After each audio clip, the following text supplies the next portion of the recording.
You're a wizard, Harry.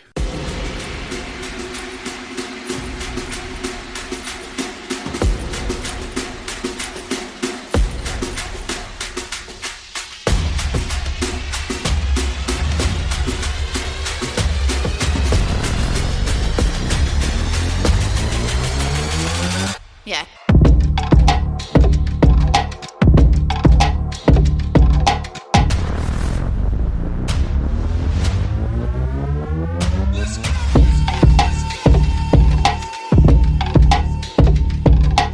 Good, whatever the fuck time of day it is that you are listening. Welcome to Schrec Attack. I'm Brandon Schreckengoss, the host that should not be doing voice impressions, as you could tell by me trying to be Hagrid in the beginning. You should know what I'm talking about today from that intro, though. I'm talking about the announcement that we are getting a Harry Potter series coming out on Max in 2026 as the set date that they want to aim for. Gives me another reason to live for like another couple years. Actually, like another 12 years, because they said that over the next 10 years after they start the first release, what they are going to do. Let me just put this down here and start over, sort of. They are going to hopefully hit the release date that they set for themselves of 2026. And then over the next 10 years, because the movies took 10 years to fully release, they are going to create a series of shows, 7 seasons long. Each book is getting its own season in the Harry Potter universe, which is awesome to me. And I know a lot of people are like, how dare you stand where he stood? Or, you know, I should not be doing voice impressions. How dare you stand where he stood? Harry Potter, like a lot of people are saying, like, if it's not Daniel Radcliffe, if it's not Emma Watson, if it's not Rupert Grint, they aren't going to watch it. If it's not Tom Fennell playing... Well, Tom Fennell will probably come play something. Like, he'll be the new Snape or something. That dude still lives every day like he's a Harry Potter... I mean, he is a Harry Potter star, but, like, he's the biggest Harry Potter fan, where everybody else has kind of moved away from it. I think Rupert Grint also holds on to it a little bit. However, each book is getting its own season over 10 years. Which is huge. I've always said that books cannot be turned into movies too well, because especially books as long as the Harry Potter series, you just aren't going to fit anywhere from 300 to 900 pages into an hour and a half. It's not happening. And they did this thing in the last movie where they split it into 2 parts. It was cool. It worked. The movies are iconic. The movies are great. And I will never turn down watching the movie. I will watch the movie multiple more times than I read the books, because reading is not like fun for me. I'm trying to do it more, but I still am not that great at it, I guess. That's kind of embarrassing to admit as a 32-year-old man. It just doesn't catch my interest the way the movies and the visuals do. I've always been more of a TV series guy, because you can really put a load of detail into television series if done correctly. Now, I know a lot of TV shows will put like 5 to 6 episodes of filler in their season, and then they get too carried away with their filler episodes, and then at the end they're like rushing towards the end of the season to get everything in like 2 episodes. Spread that shit out. Spread that shit out will do great. There's not a lot that I can talk about, because they literally just announced it. They're just like, yeah, in 2026 we want to drop this shit. No casting, no nothing. J.K. Rowling is heavily involved in it, and something that could be interesting is that she says, and I honestly don't recall her doing it in the books, she says that she has never given any of them ethnicity or like color or anything, so we could hypothetically have a black Harry Potter, which I'm fine with. I'm sure there's a lot of people in America that'll be upset about that because of the way people work. I'm not going to get too into that. The way I see it, it is a fictional character. So even if she had him established as white male in the book and wanted to change him, it's J.K. Rowling, the creator of Harry Potter. Even if she had him as white male in the book and wanted to change him to black transgender male in the TV series, go for it. You're the creator. He's a fictional character. People will be upset. But I'm sure it's J.K. Rowling. He's not going to be trans. Let's be real. That's just the way I see it. Like, what? It doesn't hurt. Get the story in there. What does not matter, like, color and stuff does not matter in this situation. We can't be upset about that. Because we are going to get a more diverse cast. That's how it's going to be. So if you get upset about that, you get upset about that. We're done. You have more things to worry about. I fucking promise. So what's something that we can talk about? Because I can't just cut us off here at 5 minutes. Like, hey, Harry Potter vs. Nonsense, that's your podcast later. Subscribe to whatever, leave a review, Schrec Attack. Woo! Nah. What I'm going to go over some things that I would like to see in the TV series that is in the book, but did not make the movies. Or some, like, major differences that were in the movies, but, like, that's not how it was in the book. Like, for example, Ginny is actually really fucking cool, but the movie makes her kind of really lame. And I don't know how to describe it. She's like a super shy girl in the movie. And in the book, she's actually like super confident and really capable and cool. I'll get there later. This will be if you have not read, this is going to spoil the books for you, which will end up spoiling the TV series for you, because the TV series is supposed to be closer to the books than the movies were. So if you don't want to go further, I understand. Also, it's not coming out for 2 years, so you'll probably just forget everything I told you by that time. Why don't you just stick around? You're going to learn. Harry Potter's been out for fucking 15, 20 years now. So, if you get a spoiler, like, that's on you. That's really on you. Now, I'm going to go kind of in order of the way I'm looking at things, mostly because I have a list that's in movie/book chronicle. Oh, wow, words are stumbling out. Chronological order. So, I'm not just going to jump around. I have a list here. It's on a website, Oprah Daily. I wasn't ready to read Oprah Daily. Oprah Daily has a list here of things, and I'm just going to go through. I'm not going to pick every single one because it has like character description to actor description differences, but there are some things that are kind of a big deal in the book, which one of them is a character description. That I'm not going to say that Rupert Grint's appearance was like not exactly how it was supposed to be to Ron's. We're not going to cover that, but we will cover the first thing, that Daniel Radcliffe had blue eyes, and in the books Harry Potter's to have green eyes, which is kind of a big deal because he looks so much like his father, except for his eyes. He has his mother's eyes, and they were supposed to be green, but Daniel Radcliffe was allergic to colored contacts, which is why they were blue in the movies.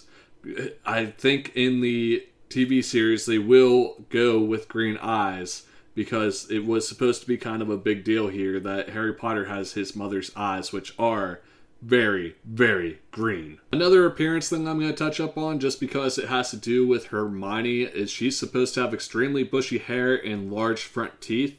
Emma Watson did not, which the bushy hair thing is kind of whatever, but the large front teeth, she ends up magically reducing in one of the books.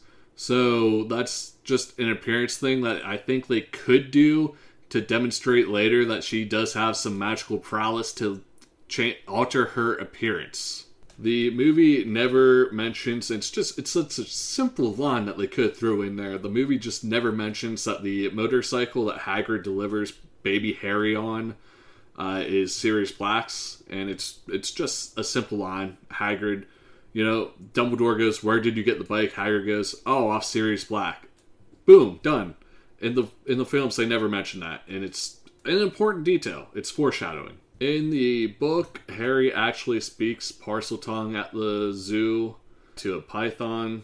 In the movie, it's a boa constrictor, and he speaks just normal, which I guess is just to reveal it, save it to the reveal in the second book, which is more during the Chambers of Secrets, which is more kind of important because that's where people find out. But why not just have him speak Parseltongue in the first place? Like, people who read the books know. I guess the movies back then weren't as separated from the books, and Harry Potter was not as big of a thing, so it may have been for the audience, but I don't know. It's a small thing. Draco Malfoy and Harry met in Diagon Alley, and Harry rejected his friendship there in the book.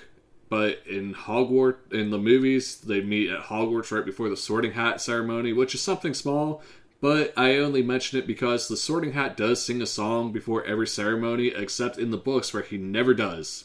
He's legit, or in the movie. In the movie, he never does. I'm stumbling over everything. It's 1:30 in the morning. Fuck you. So in the books, he sings a song before every ceremony. In the movies, he never sings, which I think could be a cool thing if they decide to do that.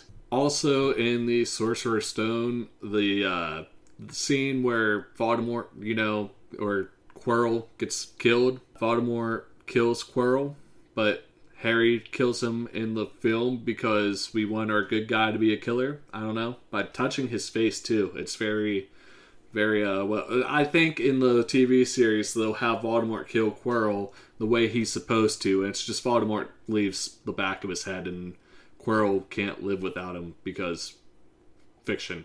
Now we can move on to the second book, The Chamber of Secrets, where it's a lot of the movie is holding the audience hand, I feel. Or simplifying it because certain actors were not available on some days. And there's a short list of things here, but they are just kind of different. And in the book, Mr. Weasley fixes Harry's glasses in Diagon Alley. Hermione doesn't fix them, which I think in the movie that might be in the no, it's the beginning of the second movie. Anyway, it is in the beginning of the first movie because she's making fun of Ron for that stupid turn your fat rat yellow thing. So it's in a completely different area than it's supposed to be. Mr. Weasley fixes Harry's glasses in Diagon Alley instead of Hermione. It just gives Mr. Weasley more of a, fatherly feel to Harry, as him and Molly have more of a parent feel to Harry than, the Dursleys. In the movie, Hermione is well aware of what a mudblood is and is quickly offended by it, where in the book, she actually has no clue, and Ron comes in to defend her. And this is like the first Ron-Hermione Ron sticks up for her, and Hermione's kind of like, ooh, Ron. You wouldn't know that, because in the movie, she just kind of was like, yeah, Ron, you're a fucking idiot, but I love you anyway, towards the end. Just fuck it. I mean, it's nitpicking, but it's one of those things where Ron helps Hermione out early. Like, Ron is so much more capable than he is in the movies. Everybody, alright, in the movies, Hermione is really the only capable witch, where Harry, Ron, Ginny, literally everyone is so much more capable than they are in the fucking movies. The movies just kind of dumped everyone down for some reason. I will never understand. And so everybody is cooler in the books. Maybe it's because they have more of a chance to be fleshed out, but whenever you read the books, I'm a Cho Chang guy. I ship Harry and Cho Chang, but I don't know. I'll get to Cho later. The movies never explain that Mr. Filch is a squib and has no magic. I think the audience is able to put two and two together there. It's like the one instance in the movies where it does not hold the audience's hand. It's kind of an important detail that he's a squib because it's a secret he doesn't want out, but the twins kind of spill the beans in a way. They suggest how to find that out. I don't know. Maybe it would be hard, but in the TV series, it needs to be mentioned. Also, in the TV series, we're going to have to go to the books on this one because the messages that the Slytherin hair is leaving is written in blood and not paint. I think it's kind of silly that they change that because Harry Potter is a dark world. There's a reason the movie beginning opening sequence before the movie starts, the W.B. Warner thing, gets darker and darker because it's a dark-ass series. Harry Potter is dark and gritty. The reason I like DC Comics is because it's dark and gritty. Everybody's like, Brandon, why do you like Harry Potter? It doesn't really seem up your alley. Harry Potter is so much more dark and gritty than it comes off in the movies, which is... it does come off very dark and gritty towards the end, but it's so much more dark and gritty than it's given there in the movies because the movies don't have enough time to cover everything that fucking happens, and so much happens. In the book, during the third book and movie, Prisoner of Azkaban, the night bus picks up Harry after he sees the Grim, which is just Sirius trying to find him. And Harry in the movie is just Harry. I think they're like, oh, you're Harry Potter. But in the book, he pretends to be Neville Longbottom. They have no clue who he is. And there's so much. Like, the Night Bus is just... The movie really... I don't have enough time to go on that rant. In the movie, there's a choir, a Hogwarts choir. There's no choir in the book. Once again, it's just the fucking hat should be singing. In the book, Sir Cadogan's portrait replaces the fat lady after she's attacked by Sirius Black. I don't believe that happens in the movie. On the big screen, it's never shown that Harry wins the Hogwarts Quidditch Cup. In general, the movie does not cover Quidditch enough. I will get into that in the beginning of the next movie as well, which we are almost there. The film doesn't explain the origin story of the Marauders, which is, Harry's dad, James Potter, Sirius, Remus Lupin, and Peter Pettigrew, who are Prongs, Padfoot, Moony, and Wormtail, are the Marauders' map and Lupin's connection to the Shrieking Shack. All very important details just kind of left out of the movie. I think it's one of those things that you're just kind of supposed to know for some reason, because, Harry gets the map and it's like, Prongs, Padfoot, Moony, and Wormtail, something will welcome you or whatever. They want to show you this map. Who the fuck are they? The movie doesn't explain. The movie doesn't do like a flashback or anything, or like give the... Oh my god. The movies are great. Like I said, I'll watch the movies any day of the week. There's just so much that they could have done that is wrong. Also, Harry was joined by Ron and Hermione in the book when he eavesdropped on Fudge's Leaky Cauldron conversation, which he just kind of does on his own. A lot is left out, and then he goes and finds them. I think that's the scene where they're doing like the snowball stuff. I don't think that's a hugely important detail. And then there's something that this list on fucking Oprah Daily doesn't even mention, where Sirius gets Harry the new broomstick. The Nimbus 2000 is broken, I believe, by the Whomping Willow at some point, and then fucking Sirius gets him the firebolt, and it's not the very last scene like it is in the movie where, oh my god, that scene too. This is fucking important news. Sirius Black, who they find out is, his godfather, gets Harry a firebolt. A fucking firebolt. That's like the best broom there is. And then he uses that firebolt to win the Quidditch Cup that they just gloss over. They don't even mention it. I mean, I guess they do kind of hint in the movie, like, oh, I wonder who it's from. I think I know, because Hippogriff Feather. There's a lot to go on with the Hippogriff too. We don't have that kind of time. I'm trying to stick to the list that Oprah here is giving me. That way I don't go on this huge tangent of unorganized thoughts. Percy Weasley's job at the Ministry and the betrayal of his family is not in the film. Percy is hardly in the film. Percy is a twat waffle. Didn't think I'd ever use that term in my podcast, so thank you, Elena, for hanging out with me too much. Dumbledore calmly... Oh, this is big. Dumbledore calmly. I don't know why Oprah is skipping something super important in the beginning, but Dumbledore calmly confronted Harry about putting his name in the Goblet of Fire, where in the movie he is like super... Harry, did you put your name in the Goblet of Fire? Like, he's so fucking pissed.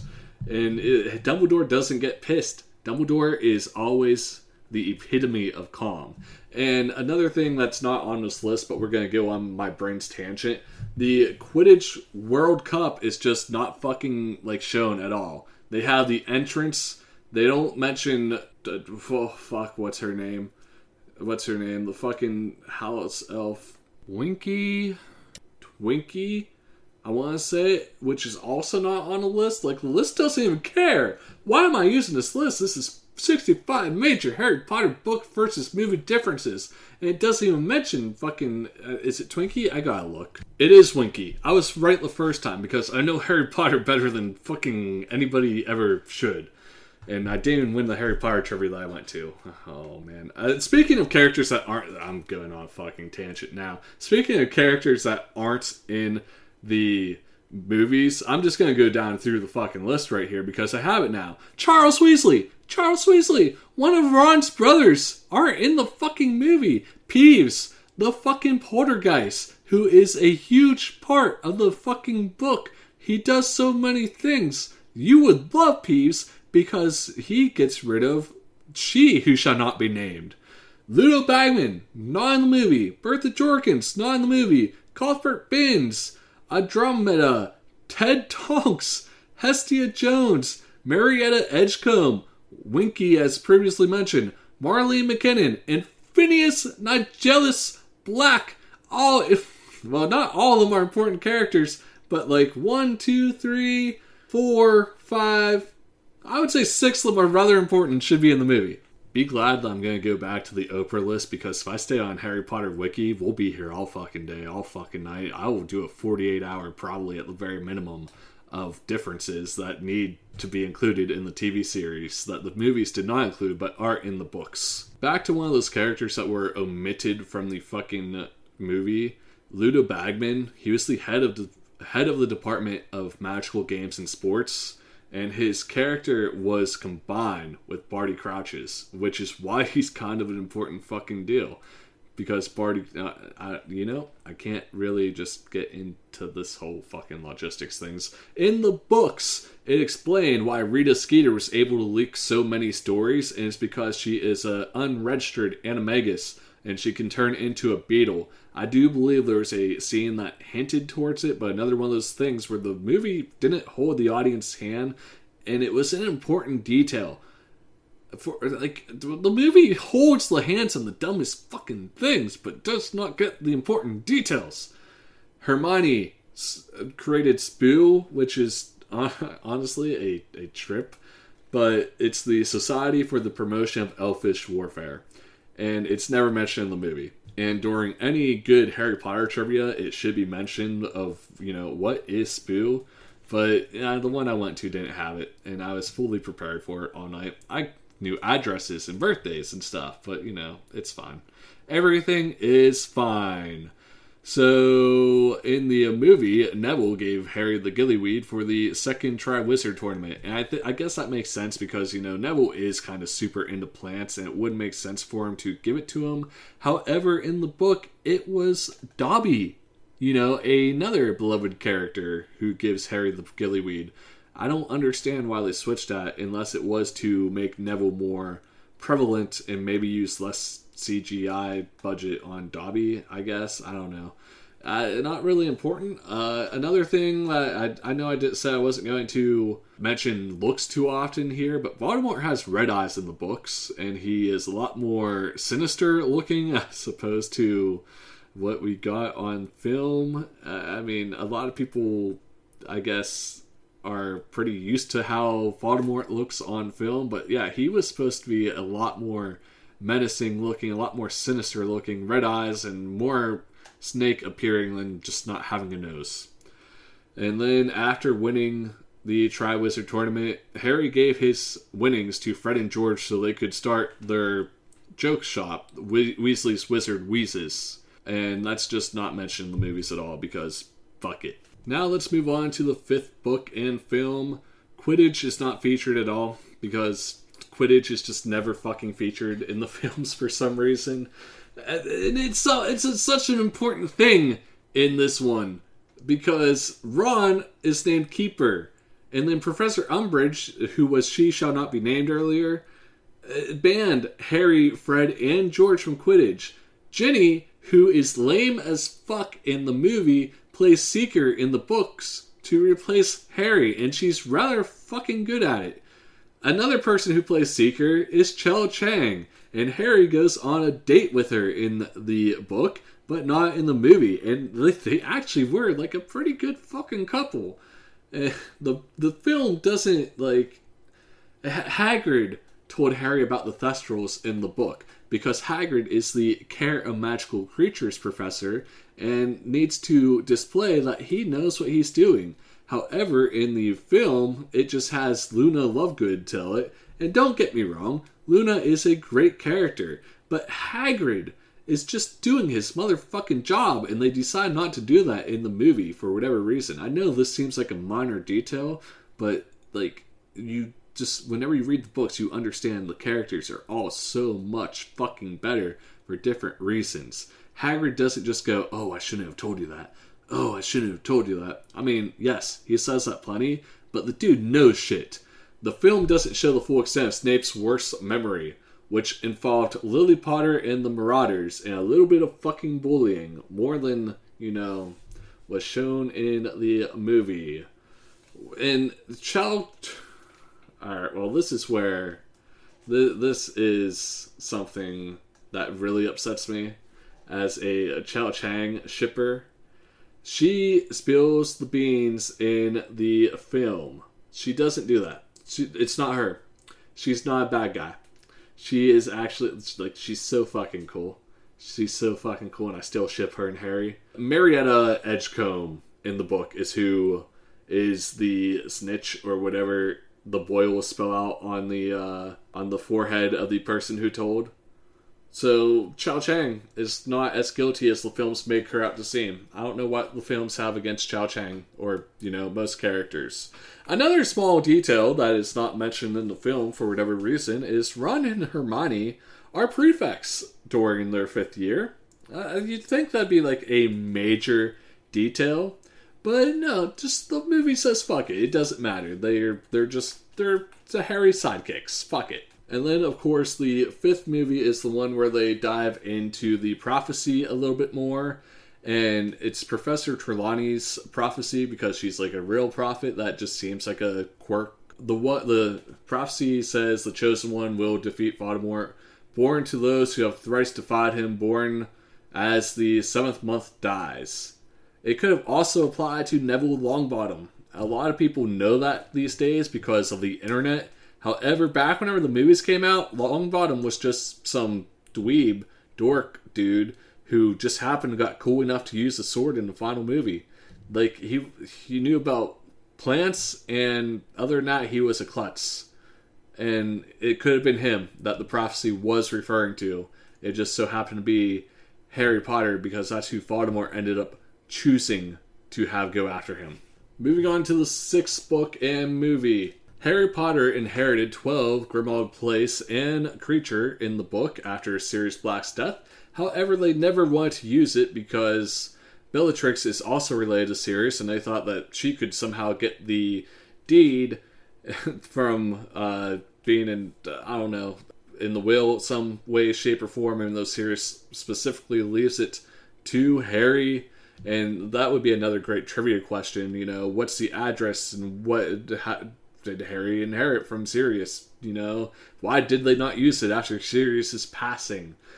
In the book, Bill and Fleur are living at the Burrow planning their wedding, and Fleur clashes with Mrs. Weasley quite often. That's never mentioned because they're off-screen characters and aren't important, but maybe they'll be a little bit more important in the TV series. And after Draco leaves Harry unconscious on the Hogwarts Express, Luna doesn't find him. Luna does not find him. It's actually Tonks that finds him and gets him moving on. But, gotta give Luna more stuff to do in the film. Like I said, Luna is a great character, but, Tonks does nothing in the films except maybe change her face into a pig once. Voldemort's entire backstory is removed from the films, which you'd think that would be a cool thing to include. Like his entire family backstory, why he is the way he is. Seems pretty important for a villain, but once again, fuck it. And then all that time they aren't playing Quidditch in the movies, they're doing stuff like having Death Eaters attack the Burrow during Christmas, which never happens in the books. I accidentally clicked back to the wiki, and by accidentally I mean totally on purpose, because I remembered maybe someone attacking during the Burrow Christmas scene, but nope, it was totally just, in the movies for some reason. However, I did see more on Cho Chang. That's what ended Harry and her relationship, is her best friend snitching on the Dumbledore's army, even though she was under the truth serum, the verbatim, or whatever it's fucking called, the truth potion thing that makes you tell the truth. So, it's kind of just bullshit. Harry and Cho forever. Something not mentioned in the movie, even though, it kind of makes sense. Fenrir Greyback is in the movie. Fenrir seems like a pretty good fucking name for somebody who's a werewolf, let alone the werewolf that changed Professor Lupin into a werewolf. Like, he's the one that bit him. He's the one that turned Professor Lupin into the werewolf, and the movie just does not care about this information at all. It's just kind of... Whenever I'm going through this and I'm looking at this list, I knew there was a lot of shit left out of the movie and a lot of shit the movie did that just made no sense, but, it kind of hurts whenever I'm going through it all at one time. Speaking of Fenrir Greyback, he also bites Bill Weasley in the book as well. But, whatever. Years earlier, here's a fun little fact. Why is the Defense Against the Dark Arts position cursed? Why can there only be a professor for 1 year at a time? Well, potentially it's because Dumbledore rejected Voldemort's application for it, and then Voldemort cursed it. That's just a theory, but it's something mentioned in the books that's not in the movie. And we're going to go on to Ginny and Harry's relationship now, because they're in a relationship most of the Half-Blood Prince. It's just not really shown too well in the movie. But you remember that awkward kiss scene they had where I think Harry was tying his shoe or something, and then Ginny kissed him, and there was slobber, and it was really fucking gross and awkward. Not what happened. So during a school Quidditch match, or I think after, while they were celebrating a win or something, Harry and Ginny had their first kiss in front of the entire fucking school. It wasn't this little secret thing, this little secret peck of slobber. It was kind of a big deal. And Ginny was fucking cool because once she was the Seeker, she's actually really fucking good at Quidditch. She was the Seeker whenever, Harry was banned. And I can't explain enough how cool the characters are in the book as compared to the movie. Another thing that was not explained during the Half-Blood Prince is why Snape calls himself the Half-Blood Prince. It's because he's half wizard, half muggle, which I'm sure you guys figured out, but his mother's maiden name is Prince, and that's where Prince came from. That's just not explained. You guys just think he thinks that highly of himself? Nah, it's a dedication to his mother. Let's get into the final book and the final two movies. Harry's farewell with the Dursleys is just completely cut out of the film. I mean, it's a deleted scene that you can find, and I will cry every time when I watch it because it's kind of really touching. But the film said, fuck it, not important. The growth of Big D is just not... Why would we include that? Why would we include that? Dudley thanks Harry for saving his life and does not think he's, lame. So, big character growth just omitted from the movie. Fuck it. Remus reveals that Tonks is pregnant with the birth of their son, Teddy. Not the Ted Tonks omitted from the film, but I guess Teddy is also not really mentioned in the film too much. Ted Tonks was her father, and Teddy is her son, and Harry is the godfather. Not mentioned in the film whatsoever, though. Harry and Hermione do not dance together in the tent in the books like they do in the film. That's just another added scene that took away from the amount of Quidditch they could have played. In the novel, Harry discovered the message on the snitch soon after he received it. But in the film, he had to go through a mystery to find it, I guess, because he's not as smart in the film as he is in the book. In the book, I'm fairly certain this is not in the movie because it's probably just too gruesome for big screen. I don't know. I mean, it'd be cool if they put it in the TV show, but I wouldn't be surprised if they don't include it because it is technically suicide, which is frowned upon in the everything, which I don't want to touch on it too much. But Peter Pettigrew dies in the books after being, he refuses an order, and he has that hand gifted to him by Voldemort, and that hand chokes him to death. Yeah, it's pretty fucking brutal. So it's technically a murder because Voldemort's hand forcefully does it, but it comes off as suicide, and yeah, pretty gruesome. Dumbledore's entire backstory just kind of gets skimmed over in the film. From his friendship with Gellert Grindelwald to the tragedy of his sister Ariana. It's just not detailed that well in the film whatsoever. Dumbledore's like a super important character. I don't know why they just fuck it is the main reason for this I've come up with. Percy has a redemption arc in the film, or the book, I guess. He's pretty fucking present in the... Like, he's there. He fights in the Battle of Hogwarts, but in the movie, he was there, and he was a prefect, and he was kind of douchey, and he disappeared. I mean, he was kind of a big twat waffle, but he had kind of a redemption towards the end there. Just none of it mattered for the movie. Hermione and Ron's first kiss is in front of Harry after they destroy Horcrux in the book, not in the Chamber of Secrets, although the Chamber of Secrets bringing people together ever since the Chamber of Secrets was open. That's where Ginny and Harry secretly fell in love. Don't let anybody tell you differently. That's made up. I know I'm being pretty serious most of this time. That part is made up. Harry breaks the Elder Wand in half at the end of the film, and depending on who you ask, there are some people who think this is more symbolic. In the book, he used it to fix his wand. Makes sense. And then he returns it to Dumbledore's grave. And I just think this is much more like, Dumbledore was a mentor to Harry, and I just don't think Harry would just snap the wand that he believed belonged to Dumbledore all this time. I get the idea that breaking the wand makes it so, like, no wand is better than any wizard, but it's Dumbledore's wand, man.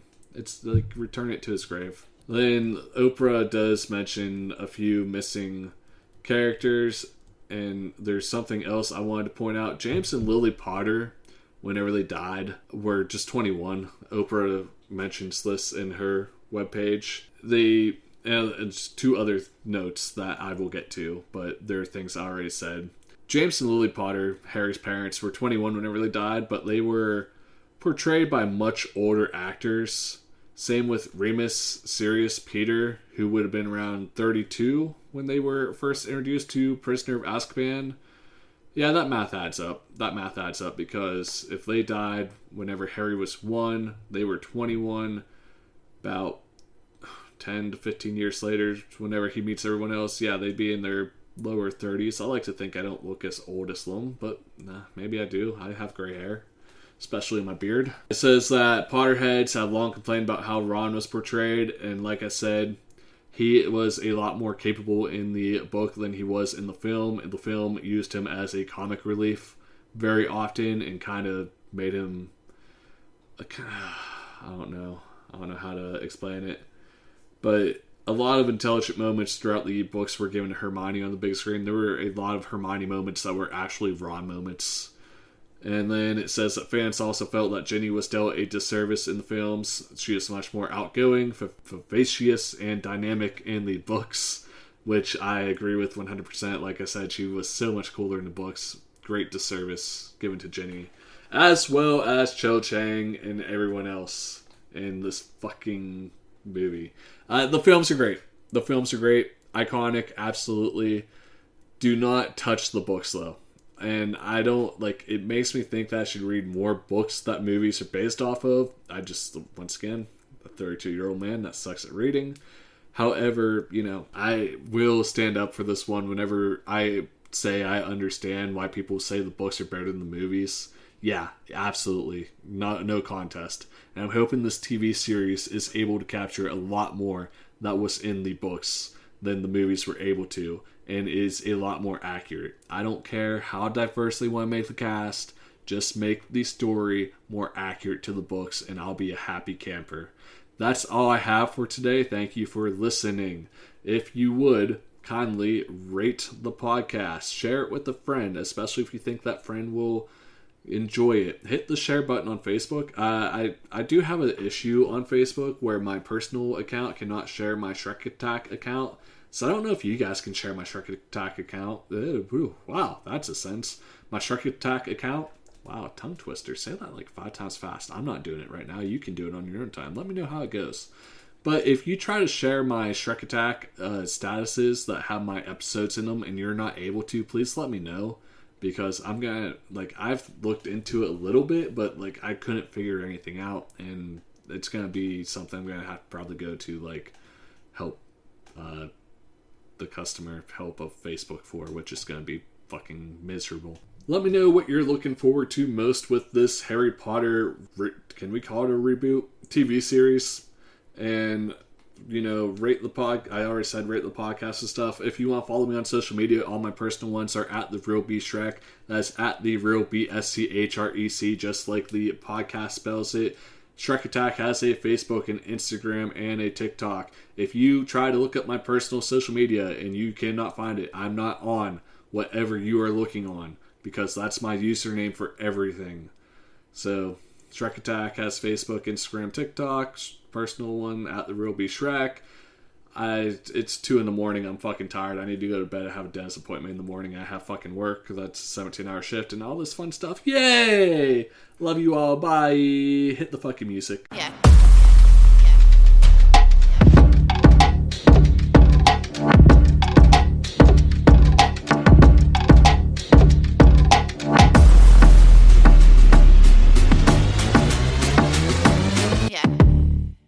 I sound like I'm on drugs, but I promise you it's just lack of sleep and a shitty work schedule.